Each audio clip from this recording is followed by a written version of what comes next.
Oh, hang on. It's not 4. It's not 4. 2. It's 2, yeah. So you're the latest member of the band. Have you found it a good collaborative process then? Yeah. So everyone gets to say.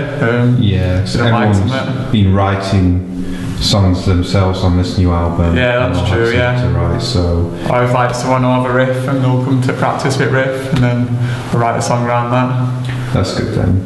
How have you found this new album then, the whole process of actually making it? It's going pretty well. We came down first, did like a guide track, did alt drums and put my bass down and guitars and vocals, and it sounded really well. Yeah. It sounded better than what I expected, really, so it's good. Is there any song in particular that you're looking forward to playing live? Son of God, that's one of the newer ones, that'll be pretty good. And Nostalgic Sunset, what we're just listening to as well, that sounds really good, really epic. So. How do you feel the band Curry Quiche stand out apart from other bands around here and the local indie scene then? That's a tough one. I suppose we do his own thing. Like some of the lyrics are quite punky, so it's quite old school, like 70s, 80s kind of style, but also quite in a modern way as well. Yeah. Hey, if you know anybody wants to buy that keyboard, that Casio, yeah. I don't know, 100 quid. That bigger? I'll actually know, because I think my dad might have. I nearly kept it, and I thought, I'll get rid of that arranger, but now I'm messing like that, I thought, I don't need it. Yeah. So it's got to be right, I think. So how do you feel that this album's progressed from the last one then? It's a lot darker, weirder and heavier, I'd say, compared to the last one. Last one had a processed sound. It sounded like really clean and vibrant, whereas this one's got more raw, dirty vibe to it, I'd say. Yeah. Do you think that's helped with having a new bassist in there as well? Yeah, he's definitely helped it come along in its own right. He's basically brought his own stamp to the band, and it's basically definitely brought it to like a new level, I'd say. That's cool then. You've got a new keyboard as well, so you're bringing a whole new sound to this. There's a lot more variety as well. So do you think you've progressed as well? Yeah, I mean, I've been stuck in using 80s keyboards like the Casio CZ 1000 and 5000 for what seems like pretty much most of my time with band, so I thought it's time to step it up, and I've tried a Roland AX09 guitar. It's still got the retro sound, but yeah, it's got some like more fuller, vibrant, more punchier sounds to it as well. That's cool. Have you got a favourite track on the album then? I've got a few actually. I can't really pick one that's going to. No, I can't really pick one out of all the tracks, but there's a few favourites in there. Definitely Son of God's one of my favourites, and I'm quite liking Under the Conservative Crush and Barry Was a Raver. They're the ones that stand out for me. That's cool then. And how do you feel about the music scene in general, especially like the independent scene around here? Well, it's not really. It's not as vibrant as it used to be, and I think that's why we're still kind of kicking about, really, trying to keep it going. So if there are bands around Rotherham, might pull your thumb out. Let's basically get scene back going in Rotherham, because we do need a scene in Rotherham. It used to be big back near like front end at Millennium, but kind of died off in like recent years, so it'd be nice to bring that back. That's cool. And have you had a favourite gig recently? The best one I can remember was when we played Soyo in Sheffield. We came second in Battle of Bands, but I think the only reason that was a favourite for me is because it actually stood out.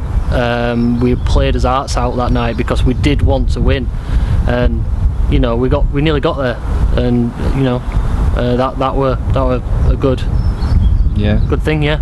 And would you say that you're definitely a much better sounding band now, or you sound tighter? Yeah, I mean there's probably fans we're probably gonna lose because of the fact that we're not as clean sounding anymore, and we're not as just your standard kind of ska rock band. But that's not what we wanted to be in the first place. We've kind of just gone along with what sounded right at the time, and at the time it sounded right then. To us now, we've all changed, you know, opinions on what we want from band, and I think it does make sense for us to go this direction.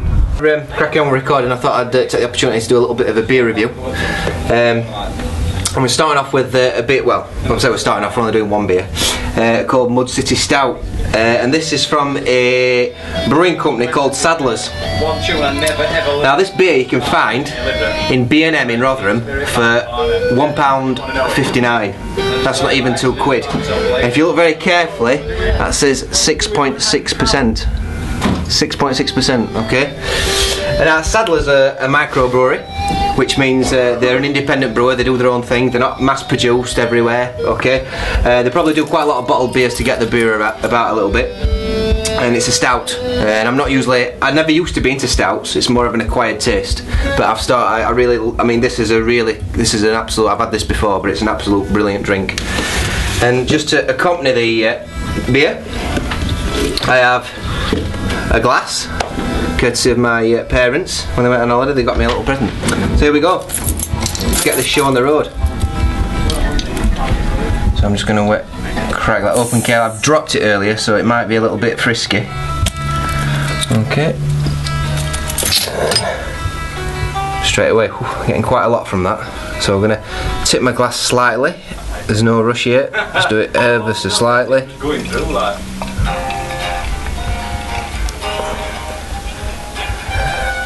I'll leave it at that for now. Now notice, if you want to start getting into real ales, get a glass that's got a nice wide top on it, okay? Because it allows you to get your snout in there when you're drinking it, so you can give it a good whiff, right?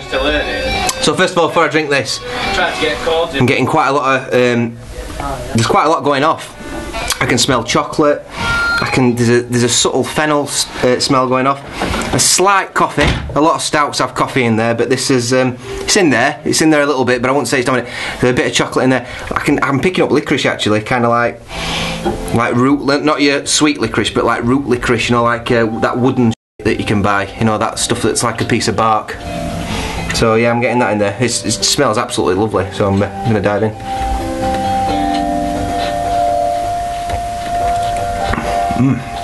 Oh, that's absolutely divine.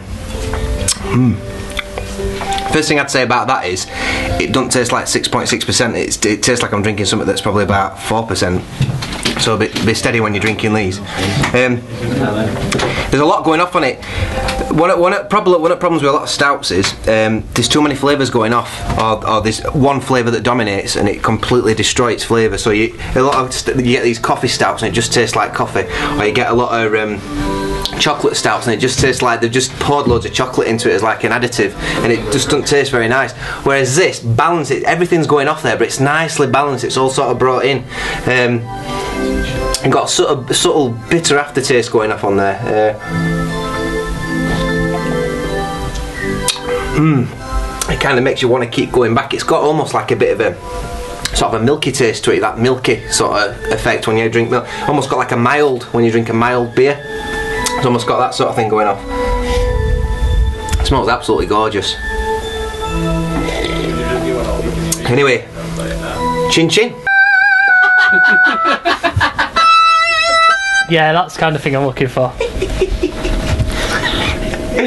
Oh, man. So what's considered the verse? The heavy bits, basically, when it's like got the mono kind of keyboard. So if I take it from when it comes in. Yeah.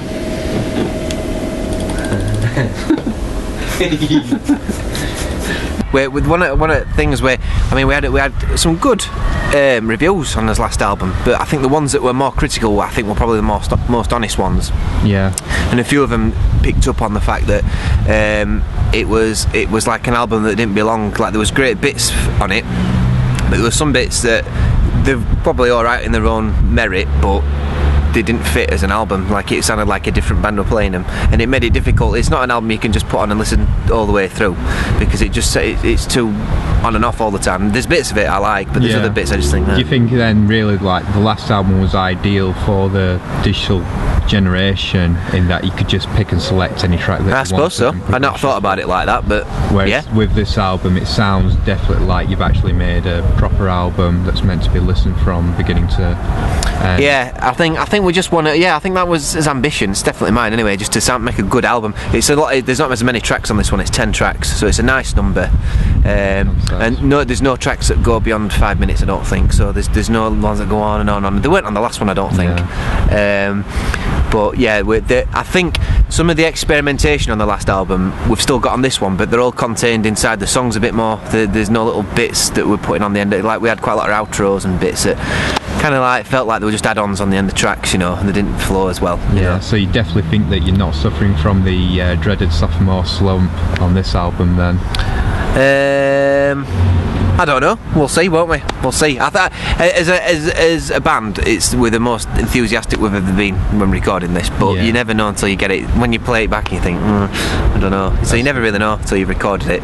But I think the main key to this album is, as new bass player, we've actually got a bass player that's stuck with us, and he's actually, rather than just sitting back and saying, what do you want me to play, he's actually brought his own thing into it, and he's actually dictated a couple of the he wrote the riffs for 2 of the songs, so they're completely on his sort of level, or his influence, if you like, whatever you want to call it. So because he's brought that side of it into it, it amalgamates it a little bit more, and it sounds like it's not just me that's written everything, you know, and it sounds like, because Sean has written a couple, Brian's written a couple this time as well, so we've all kind of put of his influences. I think Adam wrote a riff, so although I've done probably most of the lyrics, the actual song structures and the riffs are actually written by all of us, so it's got more of an amalgamated sound, and it sounds like it sounds better, because I think when you write something, especially on the last one, it sounds like all the riffs just sounded like they were written by me, and they didn't sound as good. It sounded like and a lot of them were quite amateur, I thought, in comparison to the stuff we're doing now. I mean, we're playing a bit more out with different timings and sort of just trying to make it a bit more. Yeah, this one definitely sounds more intricate and complex than the sound anyway that's going on. Yep, we'll see. Good. Yeah, and like with your influences, other than like the political state of things and how you feel, like what other outside influences do you think?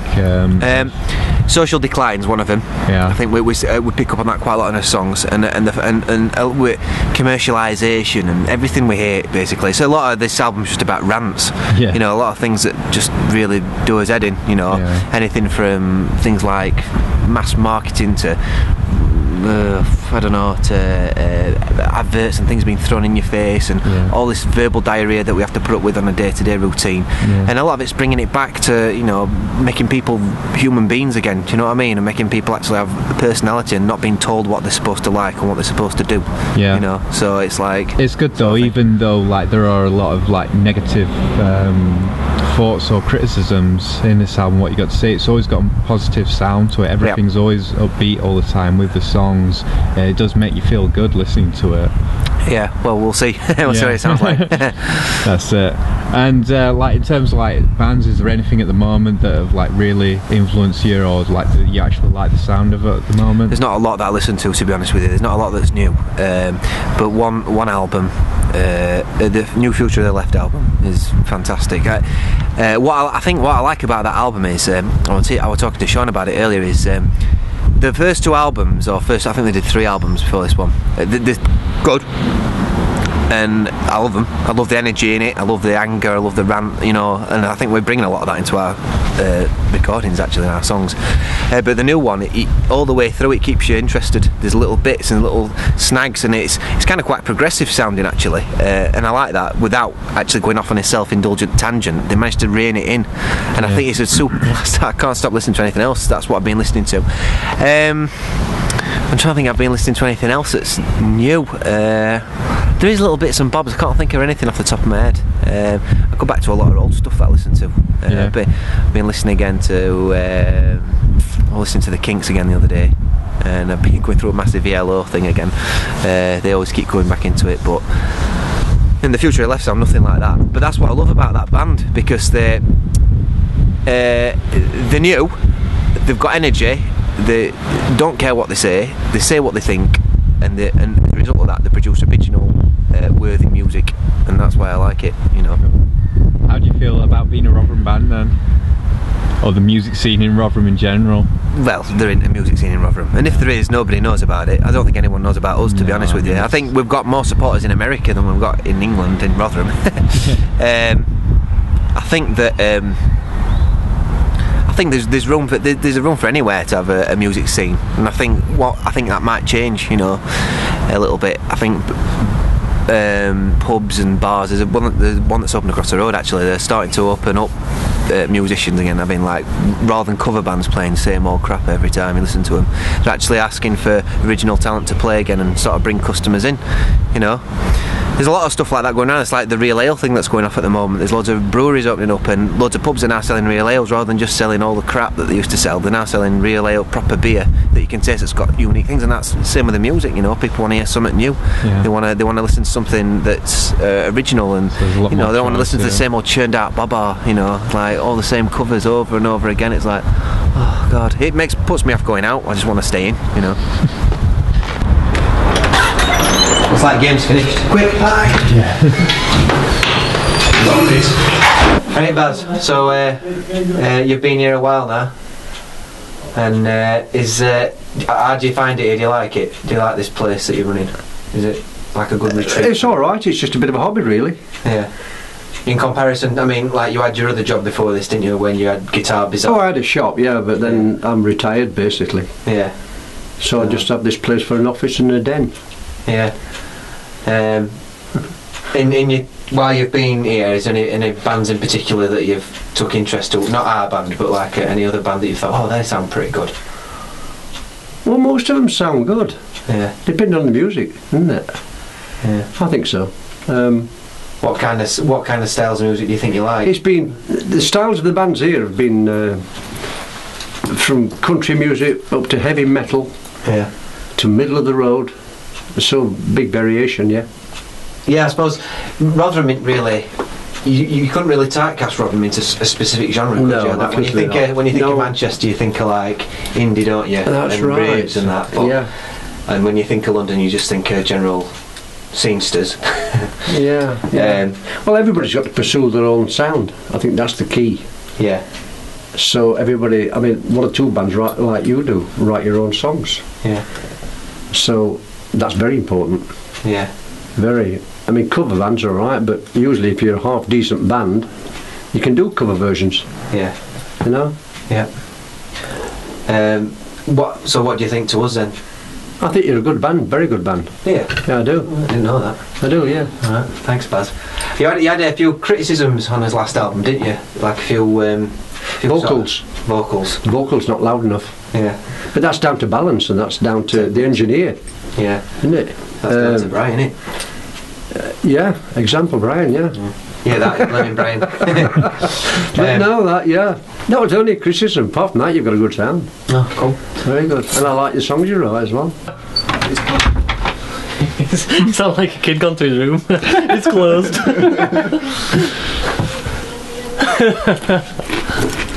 Hey Steve, you should be able to hear us, but we can't hear you at a minute. How do you think it's sounding so far then, Bri? Sounds good, yeah. I think it's sounding better already than the last one. Yeah, it sounds a lot more polished. Still raw at a minute, but potential's here.